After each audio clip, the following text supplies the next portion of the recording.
সম্প্রতি পাহাড়ি সন্ত্রাসী সংগঠন ইউপিডিএফ ও জেএসএস নতুন কৌশল গ্রহণ করেছে। তারা ধর্ম ও সামাজিক যোগাযোগ মাধ্যমকে ব্যবহার করে সেনাবাহিনীর বিরুদ্ধে গুজব ছড়িয়ে দিচ্ছে।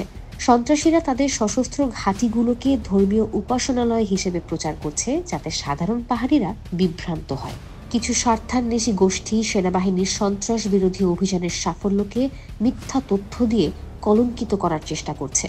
তারা ঘরবাড়ি লুটপাটের ভিত্তিহীন গুজব ছড়াচ্ছে, তবে বাস্তবে এমন কোনো ঘটনা ঘটেনি। বরং সেনাবাহিনী সন্ত্রাসীদের গোপন আস্তানা থেকে অস্ত্র ও গোলাবারুদ উদ্ধার করেছে।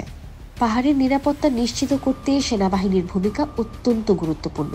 তারা সন্ত্রাসীদের আস্তানা ধ্বংস করে পাহাড়ি বাঙালিদের মধ্যে সম্প্রীতি বজায় রাখতে কাজ করছে। সেনাবাহিনীর সক্রিয়তায় অপরাধ যেমন অপহরণ, চাঁদাবাজি, লুটতরাজ কমে গেছে।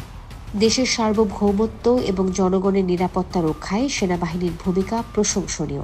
তাদের সাহসিকতা এবং আত্মত্যাগের কারণে পাহাড় এখন আগের তুলনায় অনেক বেশি নিরাপদ এবং উন্নয়নমুখী।